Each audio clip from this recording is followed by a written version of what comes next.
요즘 파괴적 혁신이라는 말 많이 들어보셨죠? 우리 시대를 그냥 통째로 뒤흔드는 그런 거대한 변화를 말하는데요. 오늘은 전혀 상관없어 보이는 세 가지 사건을 한번 살펴볼 거예요. 근데 이 사건들 속에 우리 사회의 가장 약한 고리가 어떻게 드러나는지 그 놀라운 연결고리를 한번 찾아보겠습니다. 자, 한번 생각해 보세요. 전 세계를 멈춰 세운 바이러스, 그리고 순식간에 무너져 내린 발전소, 또 콘텐츠 시장을 거의 집어삼키려는 거대한 스트리밍 기업까지 이 셋 대체 무슨 상관이 있을까요? 어떤 공통점이 있을까요? 네, 바로 이 세 사건 속에 현대 사회를 뒤흔는 파괴적 혁신의 본질이 숨어 있습니다. 지금부터 하나씩 제대로 파헤쳐 보겠습니다. 자, 첫 번째 파괴적 혁신입니다. 바로 팬데믹이죠. 이건 단순히 보건 위기에서 그치지 않았어요. 한 나라의 경제 시스템 전체를 시험대에 올린 정말 거대한 충격이었습니다. 우선 팬데믹이 뭔지부터 간단히 짚고 넘어갈게요. 특정 질병이 국경을 넘어서 전 세계로 퍼져나가서 사회랑 경제를 거의 마비시키는 상황을 말하죠. 우리가 몇 년간 겪었던 바로 그 코로나19가 이 팬데믹의 교과서적인 사례라고 할 수 있겠습니다. 이 어마어마한 위기에 맞서려고 대한민국 정부가 쏟아부은 돈, 과연 얼마였을까요? 2020년부터 22년까지 편성된 추가 경정 예산만 봐도 무려 183조 3천억 원입니다. 정말 상상하기조차 힘든 엄청난 규모의 돈이 투입된 거죠. 그럼 이 막대한 예산이 우리 삶에 직접적으로 어떻게 와닿았을까요? 가장 대표적인 게 바로 긴급 재난지원금이었죠. 기억나시죠? 4인 이상 가구를 기준으로 최대 100만 원이 지급돼서 당장 급한 불을 끄는 데 사용됐습니다. 특히 피해가 컸던 소상공인이나 자영업자분들께는 더 큰 규모의 지원이 있었어요. 영업 제한 같은 조치 때문에 힘들었으니까요. 방역 지원금으로 최대 600만 원까지 지급되기도 했습니다. 말 그대로 경제 시스템 붕괴를 막기 위한 필사적인 노력이었던 셈이죠. 사실 이런 대응은 우리나라만 했던 건 아니에요. 다른 나라들도 비슷했습니다. 미국은 성인 한 명당 1,200달러, 일본은 1인당 10만 원을 현금으로 줬고요. 유럽 같은 경우는 단축된 근무 시간만큼의 임금을 정부가 보전해주는 방식을 택했죠. 전 세계가 각자의 방법으로 이 거대한 경제 충격에 맞서 싸운 겁니다. 자, 이제 두 번째 파괴적 혁신 사례로 넘어가 보죠. 이번에는 눈에 보이는 아주 물리적인 붕괴입니다.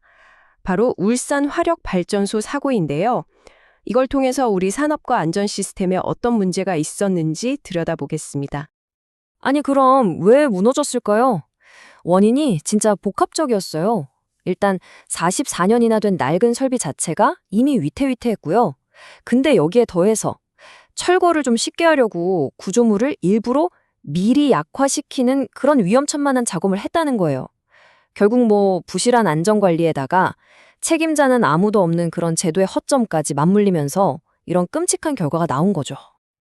그래서 핵심은 바로 이겁니다. 이건 그냥 어쩔 수 없는 사고가 아니라 충분히 막을 수 있었던 인재였다는 거죠. 우리 시스템의 실패가 불러온 어쩌면 예고된 비극이었던 셈입니다. 자, 마지막 세 번째 사례로 가보겠습니다. 이번에는 시장과 문화를 통째로 뒤흔든 거대한 변화, 넷플릭스의 인수합병 이야기인데요. 이걸 통해 콘텐츠 시장의 지각 변동을 한번 살펴보죠. 넷플릭스가 워너브라더스랑 HBO를 인수하려고 제시했던 금액, 이게 얼마냐면요. 무려 720억 달러, 우리 돈으로 계산하면 거의 1,000조 원에 육박하는 돈입니다. 만약 이게 진짜 성사됐다면 스트리밍 전쟁의 판도를 그냥 완전히 뒤집어 버리는 게임 체인저가 됐을 겁니다. 넷플릭스의 전략 아주 명확하죠. HBO의 명품 드라마나 DC 코믹스의 슈퍼히어로처럼 팬덤이 엄청나게 강력한 지식 재산권, 즉 IP를 그냥 통째로 사들이는 겁니다. 그렇게 해서 글로벌 콘텐츠 시장의 절대 강자가 되겠다. 바로 이겁니다. 이런 거대 공룡의 움직임은 우리 K 콘텐츠 시장의 기회이면서 동시에 엄청난 위기입니다. 넷플릭스를 타고 더 넓은 세계로 나갈 기회가 열리는 건 맞죠. 하지만 국내 OTT 업체들과의 경쟁은 훨씬 더 치열해질 거고요. 또 넷플릭스에 너무 의존하게 돼서 나중에 협상력을 잃게 될 위험도 분명히 있습니다. 자, 지금까지 전혀 달라 보이는 세 가지 사건을 살펴봤습니다. 팬데믹, 발전소 붕괴, 그리고 넷플릭스. 이제 이 사건들을 꿰뚫는 공통된 메시지가 뭔지 그 실마리를 한번 연결해 보겠습니다. 이 세 가지 파괴적 혁신이 우리에게 주는 교훈은 아주 명확합니다. 먼저 팬데믹은 우리 시스템이 외부 충격에 얼마나 약한지를 보여주면서 신속하고 거대한 대응이 필요하다는 걸 깨닫게 해줬죠. 발전소 붕괴는요, 낡은 기반 시설과 제도의 빈틈이 눈에 보이지 않는 치명적인 위험이라는 걸 경고했습니다.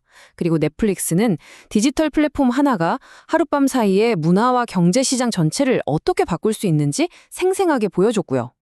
결국 이 세 가지 사건이 가리키는 방향은 딱 하나입니다. 예측 불가능한 이런 파괴적 혁신이 이젠 뭐 특별한 이벤트가 아니라는 거죠. 그냥 우리의 일상, 뉴노멀이 되어버렸다는 겁니다. 그래서 우리에게 남는 질문은 바로 이겁니다. 다음 파괴의 물결이 밀려올 때 과연 여러분은 준비가 되어 있을까요?